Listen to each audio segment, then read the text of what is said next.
Welcome to Film and Page. I'm Dominic. This is going to be another ranking video. This time it will be the books of one of my favorite horror authors, Bentley Little. Now most of you have probably heard of Dean Koontz and Stephen King. Well, who is Bentley Little? For those of you who don't know, Bentley Little is an American horror author and has written on average about one book per year since 1990. He avoids publicity and rarely does any promotional work or interviews for his novels and has virtually no social media presence, which is something I really appreciate in the day and age of Twitter. I first became aware of Bentley Little in the early 2000s when I joined the science fiction book club. Mostly having read just science fiction at that point, I wanted to expand out into fantasy and especially horror. Instead of going to the main go-to guy, Stephen King, I decided to find my own guy, and that's what I did. When I discovered the Bentley Little book, The Return, in the monthly selections catalog of the Sci-Fi Book Club. So I ordered it, and that's how it all started. Since that time, I have read 11 of Bentley Little's books. Now, they do vary in quality, but almost never fail to be a very entertaining read. So that's why I've decided to make this video ranking the horror books of Bentley Little that I have read so far. Now I won't waste any more time. Let's get into the video. Starting things off here in the 11th spot, right at the bottom of the barrel, is His Father's Son, published in 2009. Steve Nye writes for Alumni Publications, and his long-term relationship is on the steady path to marriage. But his quiet life takes an unexpected turn when he receives a phone call from his mother. His father attacked her and has been committed to a psych ward. The doctor says he's suffering from dementia, but Steve's father seems so calm, clear-eyed, and perfectly lucid when he whispers, "I killed her."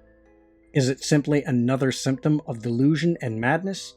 To find the answer, Steve investigates the cryptic message, which leads him down a terrifying path of his own making, and of his own nightmares. Now, this is the only book on this list that I hate. All the rest I've enjoyed and had fun reading, despite my issues with them, but this book was truly awful. Bentley Little has a formula to a lot of the books he writes, so you usually know what you're getting after you've read a few of them. Sometimes he strays from his usual formula, sometimes it really works, and sometimes it doesn't.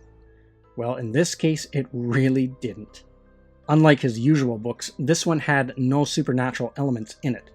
Also, the logic of the story I found just too far-fetched, along with the main character crossing a line near the end of the book that makes you lose any sympathy you might have had for him, to outright hating the character. To top it all off, the twist at the end is just stupid, and the whole thing becomes a shaggy dog story. This is the only book on this list that I would not recommend. Coming in at number 10 is The Revelation, originally published in 1990. Strange things are happening in the quiet town of Randall, Arizona. The local minister vanishes, his church defiled by blasphemous obscenities scrawled in blood. A crazed old woman in her 80s becomes pregnant. Herds of animals are discovered butchered in a field. And one by one, the good folks in town are falling victim to the same unspeakable fate. Now an itinerant preacher has arrived, spreading a gospel of cataclysmic fury. Darkness is falling on Randall, Arizona. The smell of fear lingers in the air, and stranger things are yet to come. What is more scary than flesh-eating zombies? Evil, flesh-eating, undead stillborn infants. On top of that, you have a battle with Satan himself and an angel from God, all in one crazy story. Now, this was Bentley Little's first published book, and it won him the Bram Stoker Award for Best New Novel by a New Author. Now, a horror novel that has all that crazy stuff in it and written by Bentley Little, you'd think it would be an unforgettable horror novel. However, not for me. This story literally was forgettable, as I couldn't recall what it was about at all and had to read the plot breakdown online to remind myself what the story was about again. Unlike some of his other books I've read, where even if I'm somewhat foggy on the plot, there is either a chapter or a scene that will stick with me for years after. Now, even though I forgot the plot of this one, I do remember enjoying it and not hating it. Still, if someone was trying to get into Bentley Little for the first time, I wouldn't start them off with this one. On to the number 9 spot is The Mailman, published in 1991. Going postal. The suicide of the local mailman has left the residents of this tiny Arizona town shell-shocked. Nothing this bad ever happens here, but it has, and more is on its way, because there's a new mailman in town, and he's not just delivering the typical bills and junk mail. For everyone in town, most notably the Albin family, the arrival of each day's mail becomes an anticipated event. The bills have stopped coming. Sweepstakes are being won. Letters from long-lost people are mysteriously arriving. The new mailman has become the town's best friend, until he brings the bad news, and the killing begins. When I got to The Mailman, I had a few of Bentley Little's books under my belt, and I had his formula figured out. Almost right away, I knew just how the townspeople were going to defeat the supernatural mailman. Like most of his books, he takes on one of the big institutions and mocks it by making it an evil entity. In this particular case, it is the Postal Service. When he does this, it gives his stories a dark comedic slant. However, I think he has done it much better in his other books. This one wasn't a bad read, but compared to some of his other stuff, it dragged in some places, and didn't hook me like his other books that are higher on this list. Also, I didn't find the evil mailman that interesting of an evil entity, like some of the other ones in his books. I would recommend this one, but like The Revelation, not to a first-time reader to Bentley Little. More if you're someone who has already read some of his books and know what to expect.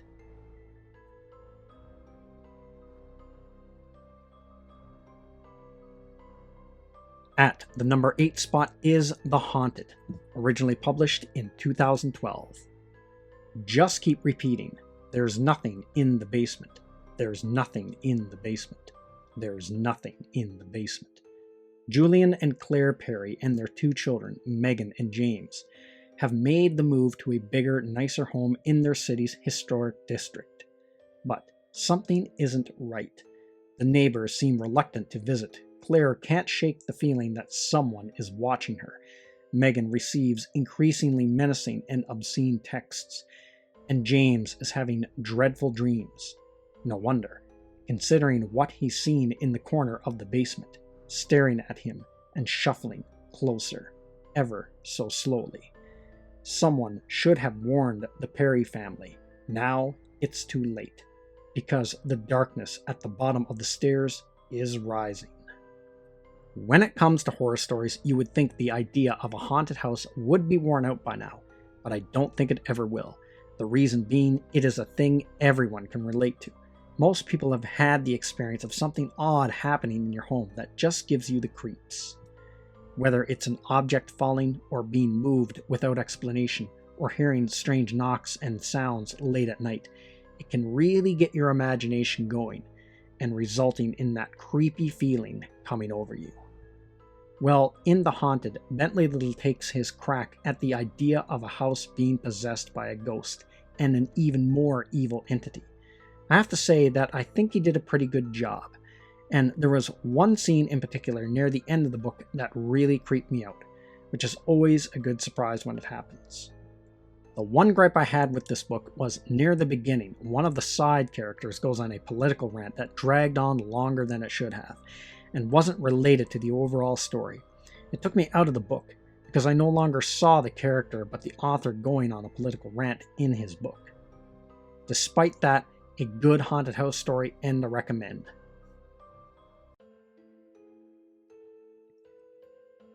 The number 7 slot goes to The Return, originally published in 2002. Now get ready for Bentley Little's return. Springerville is famous for the legend of the Mogollon Monster. Of course, nobody really believes it. It's just a good campfire story. something to attract gullible tourists, until an excavation team unearths the figurine of a screaming woman, the jawbone of a deformed animal, and a child's toy. How odd that they were buried together. Odd, too, is the foul odor lingering in the air, the strange noises at night, and the man's face found hanging from a tree.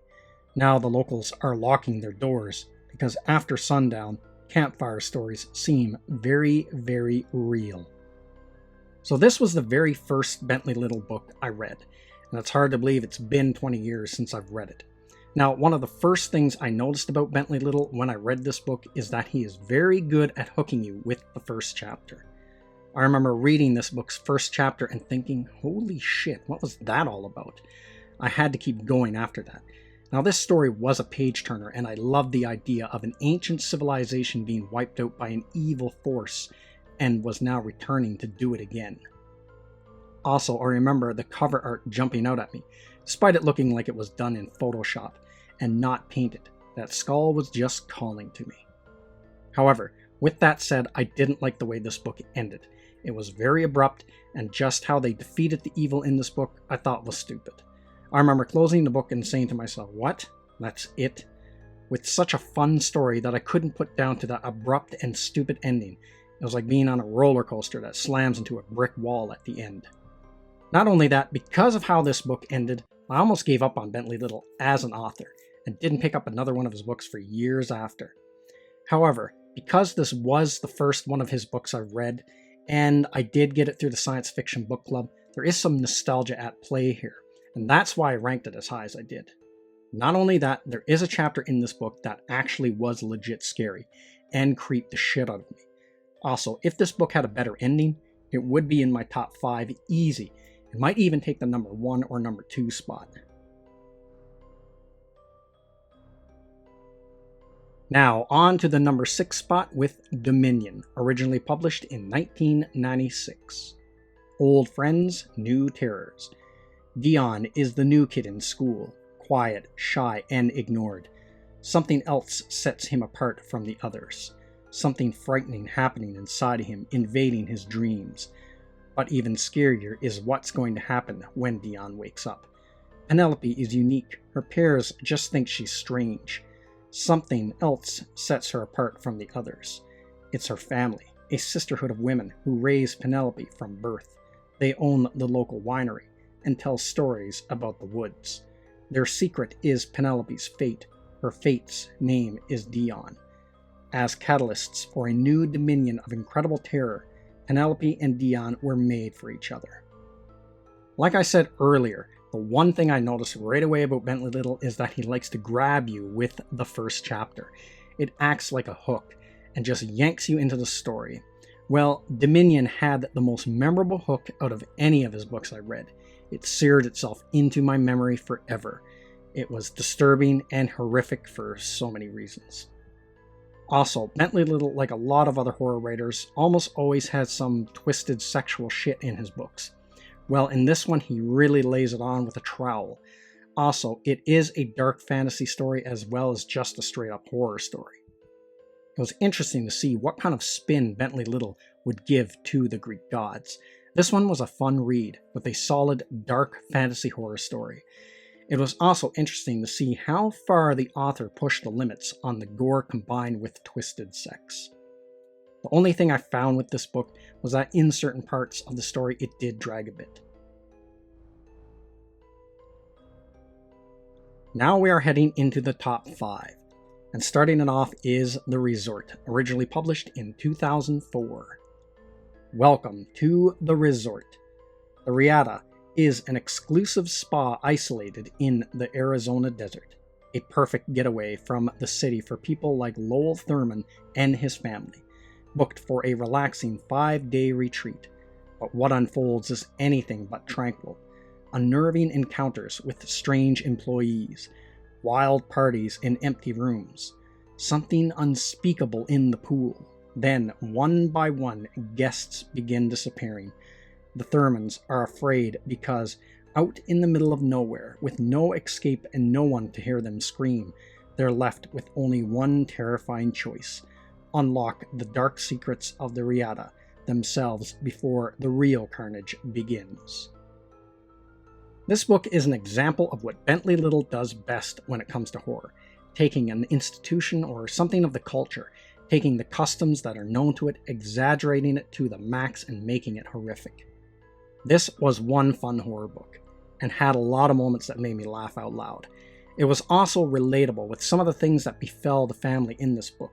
Things that start out as a minor inconvenience spiral into something horrific. Also, I really like the ending of this book. It really went for the gut punch. The family the story centers around had to take a big sacrifice to defeat the evil. This is one I would definitely recommend to a first-time reader, and it would be the same for any of the books in this top 5. Taking the number 4 spot is The Policy, originally published in 2003. Unemployed, divorced, and living in a new state, Hunt Jackson would be considered a risk by most insurance companies. Lucky for him, he's found one that will take him. All he has to do is sign on the dotted line. And note the minor provisions. If we abuse you over the phone, don't hang up. If we vandalize your home, don't get mad. If we authorize treatment at an isolated hospital that's strangely empty, don't get scared. One more thing, if we require a pound of flesh for our investment, don't bother running. It's just the policy. Everyone has a love-hate relationship with insurance companies. You hate them because you need them and they cost you money. Then you love them when shit happens and they cover you. Although that is when things go smoothly, which isn't the case all the time. And when it doesn't, it's a nightmare. So it's easy to see how Bentley Little can take this concept and turn it into a horror book.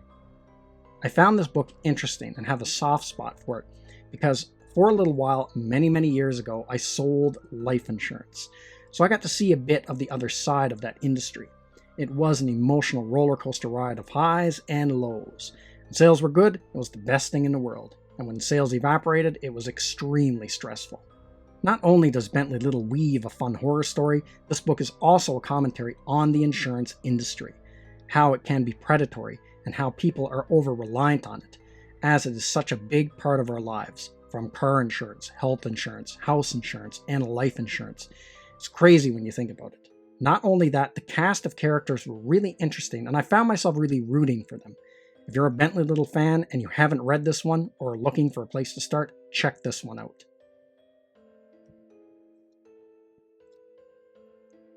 Next up, at number 3, is The Store, originally published in 1996. No refunds, no exchanges, no exit.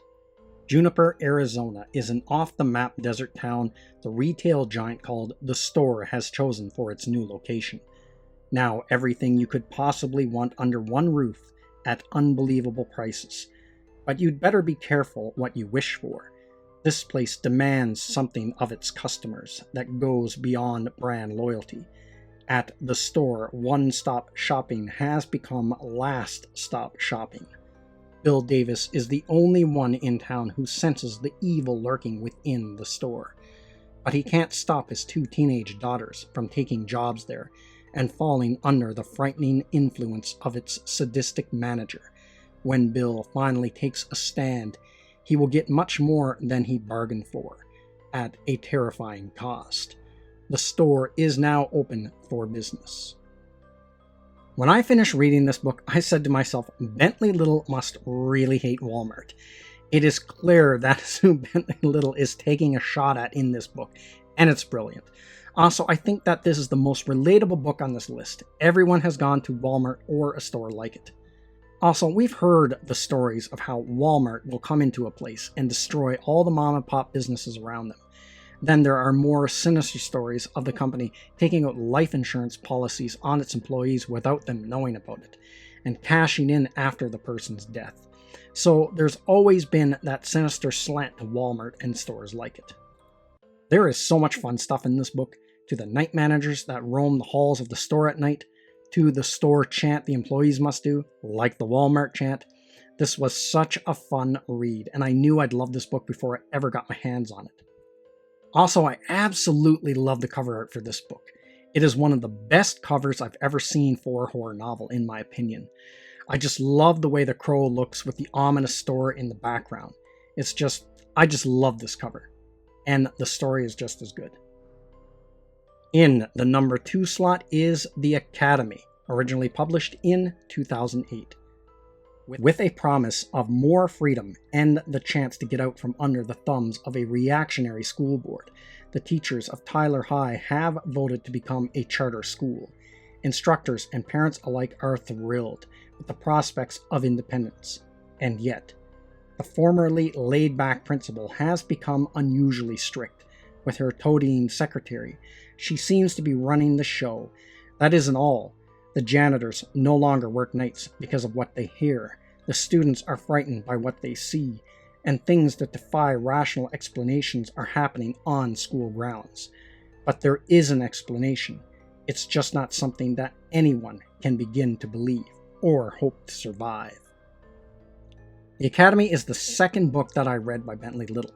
Some years had gone by after reading The Return, when I was in the bookstore and I spotted this one on the bookshelf. So I decided to give the author another shot. I said to myself, well, if this book blows, I'll give up on the guy. However, I was really surprised by this one. I absolutely love this book. I could not put it down. It was a page-turner, and I blew through this book. Having a high school as a horror setting worked great. The story just got more and more crazy, and the ending was solid and made sense. It was much better than The Return. When my girlfriend was looking for a new horror author to get into, I introduced her to Bentley Little through this book, and she loved it as well when she read it. For years, this was my favorite Bentley Little book, and I thought it would have been knocked off its pedestal by the store. I didn't think I'd ever find a Bentley Little book that would top The Academy. That is until this past year. And that takes us to number 1, Death Instinct, originally published in 1992. It seems so strange that someone is living in the house across the street. Kathy was only 6 when the man who lived there killed his wife and himself. Kathy heard the screams. She saw the blood and the bodies. Now, almost 20 years later, the house is no longer vacant. Someone new has moved in, and something dreadful is starting to happen in the neighborhood. The first victim is found skinned alive in his home. The second in the middle of the street. Her spine snapped, and the body count is rising. A killer is on the loose, and the screams are starting again in the house across the street. Whatever is going on inside is a secret no one is supposed to know. But then again, Kathy has secrets of her own. Now, Bentley Little wrote this book under the pseudonym Philip Emmons. So when I picked this one up, I figured I might be in for something different. As I said earlier, Bentley Little has a formula, and sometimes he breaks from it, like he did with his father's son. However, there it didn't work at all. However, this time it totally works. This story was different in a couple of ways compared to Bentley Little's other stories. One is that it isn't taking pot shots at any big institutions, cultural or otherwise. Second, it doesn't have a supernatural element to it. So no ghosts, demons, creatures from another dimension, Greek gods, evil entities, or anything like that. This story is a murder mystery and a slasher story. Now the premise is somewhat far-fetched in my opinion, but the story is so much fun, I'm cool with it. Also, Bentley Little's other horror stories have such over-the-top stuff in them that this story seems totally grounded. Also, not any more far-fetched than many of the concepts in a lot of the 80s slasher films. I really love this book for a few reasons. One, I'm a fan of 80s slashers, like Friday the 13th, Nightmare on Elm Street, and Halloween. Second, after reading 10 of Bentley Little's books, his common tropes were starting to feel stale. So this book came right along when I needed it. Third, it was just such a fun read. And that is why I ranked Death Instinct at number 1. So those are my rankings for the books of Bentley Little that I have read so far. So that's everything I have to say in this video. Let me know what you think in the comments section, and I will see you at the next one. I'd like to say thank you to all of my subscribers. I appreciate you all in helping this channel grow. If you're new to the channel, don't forget to like, share, and subscribe. Also, don't forget to hit the bell icon so you'll be notified when new videos are uploaded.